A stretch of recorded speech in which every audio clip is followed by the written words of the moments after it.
Have you ever heard a sound you couldn't explain and then heard it again even though it shouldn't exist? I didn't believe in haunted objects, time slips, or paranormal loops until the day I brought an old grandfather clock into my apartment. It didn't just keep time, it changed it. It started on a rainy afternoon. I'd been browsing a flea market just outside of town. There, tucked beneath a sagging canvas tent, stood a tall, elegant clock. Wooden frame, brass pendulum, Roman numerals fading. It wasn't working, but something about it pulled me in. The vendor was strange, quiet, stiff, but he practically begged me to take it. Said it just needed a new home. $50 later, it was mine. I had no idea I'd just invited something else in with it. The first night I left it in the hallway, it wasn't running, but at 3:07 a.m., I heard the chime. Not just a ding or creak, a full deep bell toll echoing through the walls. I got up, confused, checked the clock. Its hands were frozen at 3:07, unmoving. I thought maybe it was a leftover sound from the storm outside. I was wrong. The next night, same thing. 3:07 a.m., the chime. But this time something changed. When I looked out my window, the street lights were out. Every one of them. The only light came from a single bulb flickering above the neighbor's door, and then the sound of footsteps slowly coming up the hallway, but no one was there. By the fourth night, I stopped sleeping. At 3:07, the clock would chime. Time would freeze, literally. I watched a drop of water from my bathroom faucet hang midair for minutes and then rewind.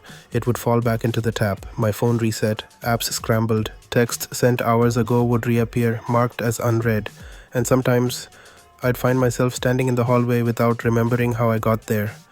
One night, I decided to unplug it, not just the battery. I took it apart. Wires, pendulum, hands, all removed. Still, at 3:07, it chimed, and this time a voice followed, low, distant, like someone speaking through the cracks of a wall. It said, "Do not change what has already begun."